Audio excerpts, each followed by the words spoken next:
Testing. Hi, my name is Raza. I am one of the alumni from College Jenis Insan. I'm sure some of you watching this surely knows me already. Okay, therefore, today I'll be sharing with you guys about how to present yourself in an interview session, and mainly I will be sharing with you guys from my past experiences. And as for your information, I had been joining in about 11 interview sessions for these past 3 months, and I was awarded 4 scholarship offers, Alhamdulillah, from Khazanah, SMW, Petronas, and also Talent Labs Digital Fund. And therefore, I'll be sharing with you guys key takeaways and highlights, and what is the do and don'ts of interview sessions from my perspective. And therefore, I'll be talking about 3 things: what do you do before an interview, what do you do during an interview, and I will be sharing some reflections of the total of the whole interview sessions that I did before. Okay, so for the first part is about the preparation of the interview. Therefore, in this section, I will be mentioning 3 key things. The first is logistics, the second is research, and the third is planning what to say. The first thing, logistics. During an online interview session, you need to have a very cool background, a very sort of, for me, actually a plain white background normally does the trick. I handled my interview session at sort of my dining room table and a white background behind me, so it was very basic, as long as you do not have any distractions. And also, another important thing to note is you need to have a proper outfit for the interview sessions. Normally, you need to wear either casual, half casual, or either a formal outfit. For me, I use blazers and full suit. And actually, for one of the interview sessions that I did with SMW, the final interview sessions, I had been interviewed by Dr. Shariman. He is a Chief Strategy Officer of SMW Plantation, and it was actually a joke on his part, but he asked me what I was wearing, and I explained about my full suit, and then he asked me to stand up and show my full suit to the camera. And therefore, it is sort of a joking moment and a very small minor detail, but these sort of moments will either cost you or secure you the scholarship. Therefore, be wary of the little things in your interview sessions. For example, the outfits and the backgrounds. Okay, so that was the logistic parts. The second part is about the research that you need to do before an interview session. So basically, you need to either understand what the scholarship is all about. For me, let's say if you want to take on Khazanah scholarship, you need to understand what courses do they offer, what will the academic pathway will become after you let's say you secure the scholarship, and this sort of stuff. This is important so that you do not ask questions that are redundant during the interview session. This is so that, for example, during the end of the interview, normally the interviewee will give you a chance to ask a question. But most of the time, I encountered several of my group interview sessions. They ask things about what are the courses that this scholarship will be providing, what sort of where will be I studying if I get this scholarship, and this sort of stuff. Therefore, from my perspective, this sort of question is a very dangerous thing to ask, because it is something that you can find the answer to in the website or by researching about the scholarship. Therefore, this is one of the things that you need to prepare before interview to really understand the scholarship provider. And the third thing, the first was logistic, the second was about the research, and the third thing is to actually plan what to say.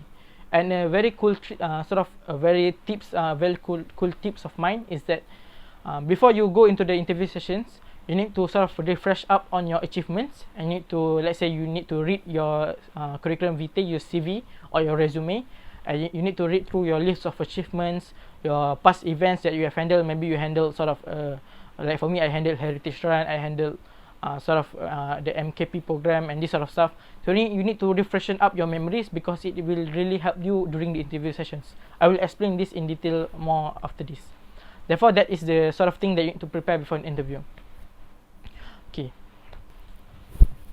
This brings us to the second part, to the second phase of what I will be talking about today. What do you do during an interview? And I would say that the most important part of an interview session is the introduction part. Therefore, I will be explaining about how to do the introduction and how to present yourself. And therefore, I would say that the thing that I would advise the most for you guys to do is to actually plan a script for what to say during an introduction period. Because the default question every interviewee will ask you is to tell me about yourself. Therefore, my format that I use for all of the interview sessions, the 11 interview sessions that I go through, that I went through, I use a format of first tell your name. Let's say for me, I say that I am Abdul Razak Khan, and then you need to mention your where is your educational institution. For me, I mentioned that I study in College Jenis Insan, and it is for you guys who are KGI students, it is a very advantage for you to explain a bit about KGI, because this is one of the things that will make them more interested in KGI and will lead them to ask more questions about you yourself as a KGI student, which is a very advantageous thing for you to do. So basically, I say my name, I will say my school, which is KGI, and then I will mention about 3 qualities that define me. And this is one, I think, the important part, the juicy part of the introduction. Basically, for let's say for example, you need to mention one quality and mention about a few evidence or 1 or 2 evidence that supports that quality. For example, you can say that I am a person with deep interest in literature, and as for a fact, I was in the literature club and I was the president of the literature club, and I joined several different types of literature competitions and even managed to secure some awards of literature. Then concise. So that was one. You need to create another 2. So basically, you need to start with your name, your school, then your 3 qualities. That is like the first part and the middle part of introduction.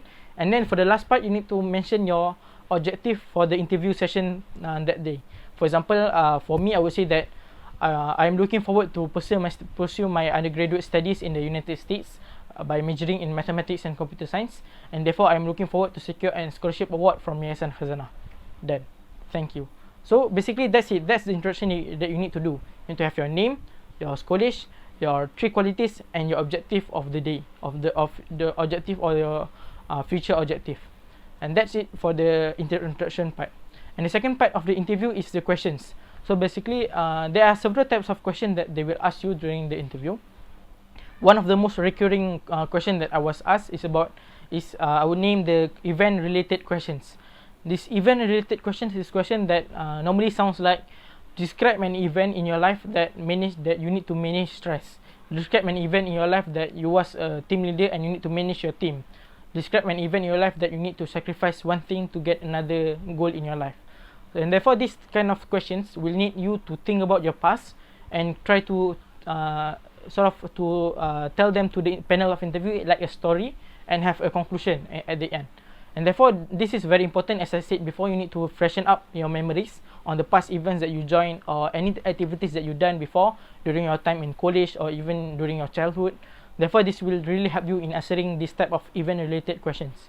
That's the first type of questions. The second type of question is the critical thinking type of questions, which is very, I think, in the most interesting part of the interview sessions. For example, one of the things that I was asked during the interview with PNB was a question about, I need to talk about a country, which they will give me sort of a spontaneous name of a country, and I will need to talk about that country in about 2 to 3 minutes. And in that time, I was given the country of Bangladesh, and therefore I talk about because I have a little bit of knowledge about Bangladesh. I talk about how Bangladesh was founded, as it was broken up from Pakistan, from the west of India, and this sort of stuff. And then I talk about how the Bangladesh have sort of a major economy focused on textile industry, and I just sort of try to get my way out, try to use any knowledge that you done, any knowledge that you have. Either you read in the news, you read in the book, or you got from a friend. You just talk about that country for about 2 to 3 minutes, and therefore this really tests your critical thinking skills and your creativity skills. And basically, as another advice for you during the whole interview sessions, try to talk in a slow manner, not like me right now, sorry, but try to talk slowly, and because in the interview sessions you are talking live with another person. Therefore, if you see that the interviewee was quite confused with what you said, therefore you need to take the time to really communicate to them, because communication is the act of to pass through or to get an idea across to the other person. If you do not get an idea across to the other person, therefore this is it is sort of a failed communication thing. Therefore, you need to get an idea across to the other interviewee. Therefore, you need to really manage your words well and try to be relaxed in most of the interview sessions. Therefore, that is for the second part. Okay, so here we go to the third section of what I will be talking about today, for the reflections of what made me be able to secure all these scholarships offers. And therefore, I will say that for the main part, for the main section is that I was very lucky, or it was my rezeki for me to be able to secure all these scholarships, alhamdulillah. However, I would say that for you to actually secure these scholarships, for you to have a higher chance of securing these scholarships, I would say that you need to actually mention about the fact that you want to create value in your community, because you know, scholarships is not free money. It's not because people say when you get scholarship you will get free money and this sort of stuff. It is not true. It is actually a way for them, for these companies, for these scholarship providers to invest in you so that you can give back to the community, because nobody will give you things for free. Therefore, you need to show that you can you can use the money provided by the scholarship and to create a mark on the community. One way for you to show this during interview session is that you need to repeatedly make sure that in whatever perspective or ideas that you say, you need to relate back to your community or relate back to your surrounding, relate back to Malaysia. And you need to always mention, you need to always show that you are always thinking about ways to develop the nation. Even if it is not realistic or for now you cannot do anything much, you need to actually show that you actually talk about and care about the fact that you need to contribute back to the nation.